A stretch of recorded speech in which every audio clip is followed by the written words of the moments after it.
అమరావతి పునఃప్రారంభం సందర్భంగా 34,000 ఎకరాలు ఇచ్చి 29,000 పైచిలకు రైతులు గత 5 సంవత్సరాలుగా నలిగిపోయి ఇక్కడికి వచ్చి రోడ్ల మీదకి వచ్చి ముళ్ళ కంచెల మధ్యలో కూర్చొని పోలీసు లాఠీ దెబ్బలు తిని కేసులు పెట్టించుకొని ఇంట్లో పెద్దవాళ్ళని కానీ చాలామందిని 2,000 పైచిలకు రైతులు ప్రాణాలు కోల్పోయి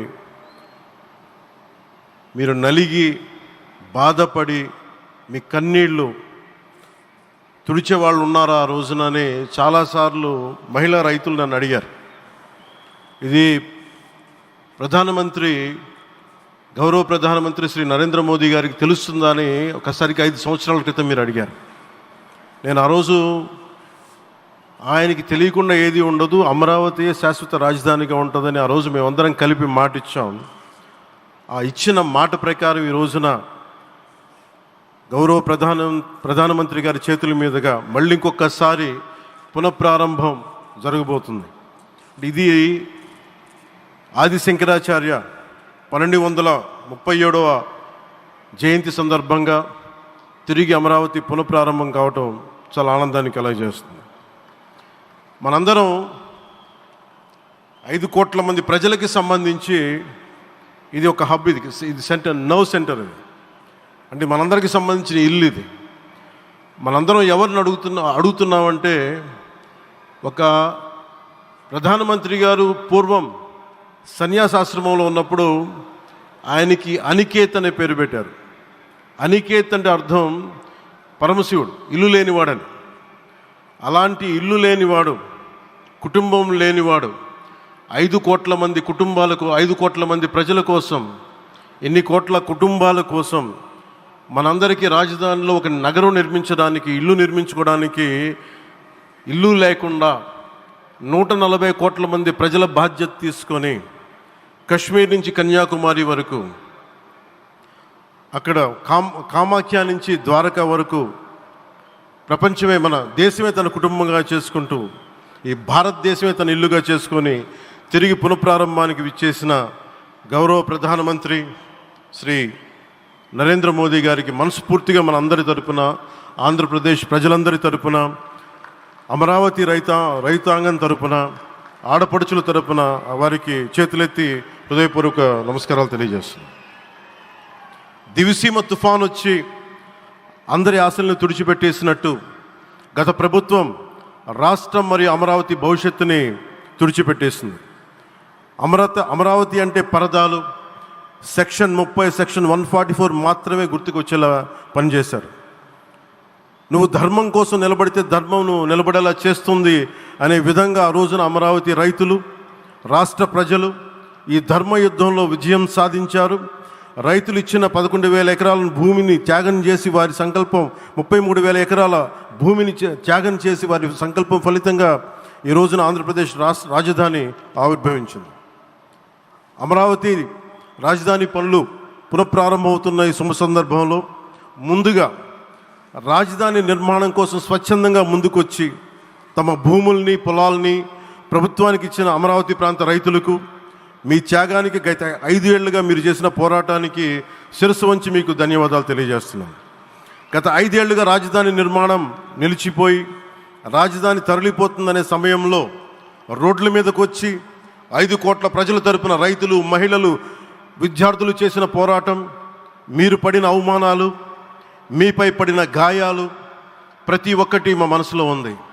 ఆ రోజున దివ్యాంగులను కూడా లాఠీ దెబ్బలు నా గుండెలు ఇంకా సజీవంగా ఉన్నాయి. ఆ బాధ మేము మర్చిపోలేదు, ఎవరిని మర్చిపోనివ్వలేదు. అందుకని దానికి సజీవ సాక్షి ఈ రోజున తిరిగి పునఃప్రారంభానికి గౌరవ ప్రధానమంత్రి గారు రాక, ఆ రోజున మహిళలు, విద్యార్థులు చేసిన పోరాటం, మీరు పడిన అవమానాలు, మీపై పడ్డ గాయాలు ప్రతి ఒక్కటి మనసులో ఉంది.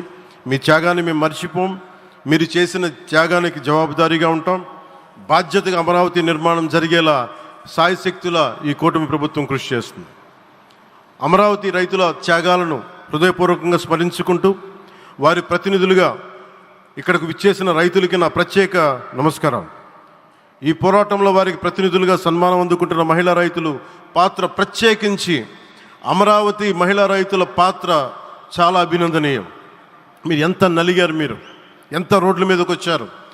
మగవాళ్ళు ఆపేస్తే ఆడపడుచులు బయటకు వచ్చి తిరిగి పౌరుషం చూపించారు, ఆంధ్ర పౌరుషాన్ని చూపించారు.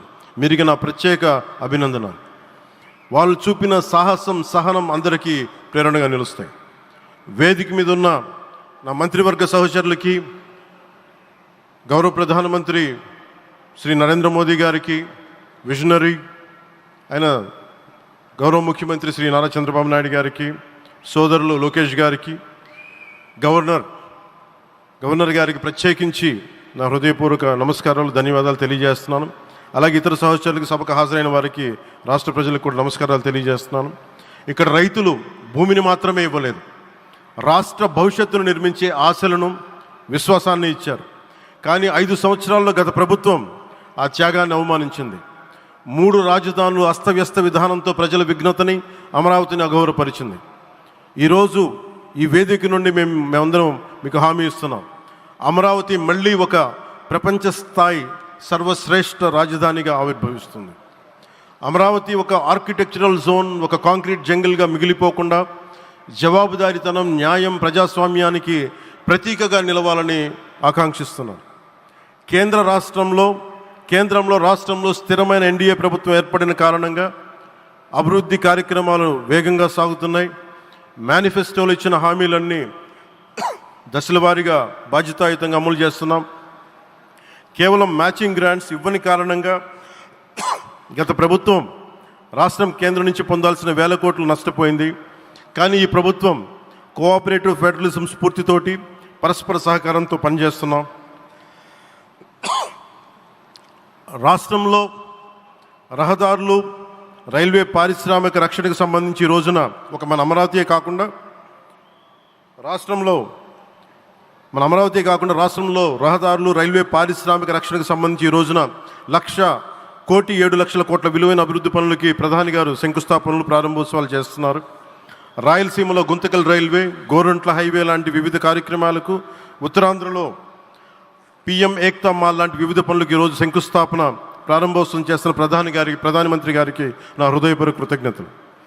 నేను అవనిగడ్డ ఎన్నికల ప్రచారంలో హామీ ఇచ్చిన దానికి అనుగుణంగా మనందరి ఆశలు మనకి ఆశించిన విధంగా నాగాయలంకలో మిస్సైల్ టెస్ట్ రేంజ్కి ప్రధానమంత్రి గారు ఈ రోజున శంకుస్థాపన జరగడం నాకు చాలా సంతోషంగా ఉంది. Now with Honorable Prime Minister Sri Modi ji and Honorable CM Sri Chandrababu Naidu garu, and together again Amravati will surely become a world-class capital, a 360-degree growth engine for all of Andhra Pradesh. Our youth will no longer have to leave for Bangalore, Chennai or Hyderabad. Soon Andhra Pradesh will create jobs for our people and attract talent from across the nation and the world. దీనికి, అమరావతికి ప్రత్యేకించి ఒక వ్యక్తిని మనం స్మరించుకోవాలి. రాళ్లల్లో, రప్పల్లో ఒక మహానగరాన్ని చూసిన వ్యక్తి, ఒక 20 సంవత్సరాలు ముందుకెళ్ళి చూసిన వ్యక్తి. అలాంటి నాయకులు మనందరం కోరుకున్నట్టుగా ఆయన వెనంటే ఆయన ఉండాలి, ముఖ్యమంత్రిగా ఉండాలి అని మేము ఆశించిన విధంగా ఆయన ముఖ్యమంత్రి అయ్యారు. ఆయన సైబరాబాద్ అనే సిటీని ఎలా నిర్మించారో, ఎంత అద్భుతంగా రూపకల్పన చేశారో, అమరావతి అనే ఈ క్యాపిటల్ని కూడా ఆయన అపారమైన అనుభవంతో, ఆయన దక్షతతోటి, ఆయన గవర్నెన్స్ కేపబిలిటీ తోటి, అడ్మినిస్ట్రేటివ్ కెపాసిటీ తోటి ఇది అద్భుతమైన మహానగరంగా తీర్చిదిద్దుతుంది. ఇది ఆంధ్రప్రదేశ్కే కాదు, భారతదేశానికి తలమానికంగా అవుతుందని మనస్ఫూర్తిగా నేను ఆశిస్తున్నాను. అలాగే ప్రత్యేకించి ఈ రోజున మనం ప్రధానమంత్రి గారిని చాలా లోతుగా మనం అర్థం చేసుకోవాలి. ఈ రోజున కశ్మీర్లో దాదాపు 28 మందిని చంపేశారు.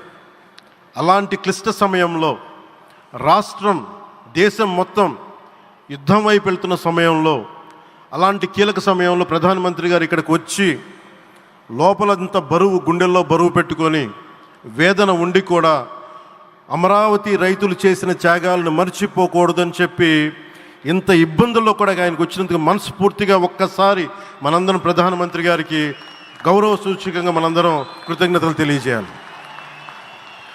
The Pahalgam terrorist attack has been one of the darkest days for the entire country. Even the blood was spilled in Kashmir. The blood spilled in Kashmir, it created tremors in the entire nation. And we had seen it personally, witnessed personally, the pain of the victims. For the Honorable PM Modi ji, he is leading the country through these tough times, and he assured all the citizens with stern action against the perpetrators of terrorism. I know this is very sensitive time, and Modi ji is carrying the nation's burden.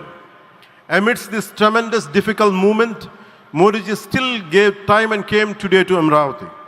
This shows his deep commitment to Andhra Pradesh, to the people of Andhra Pradesh, and we are deeply grateful to you, sir. May Lord Bhavani, మన కనకదుర్గమ్మ ఆశీస్సులతోటి వారికి బలాన్ని ఇవ్వాలి, శక్తిని ఇవ్వాలి, మనందరం ప్రార్థిద్దాం. May Lord Bhavani Mata give immense strength to our Honorable Prime Minister Modi ji to lead our nation and bless Bharat, Andhra Pradesh and Amravati. Jai Bhavani, Jai Bharat and Jai Hind.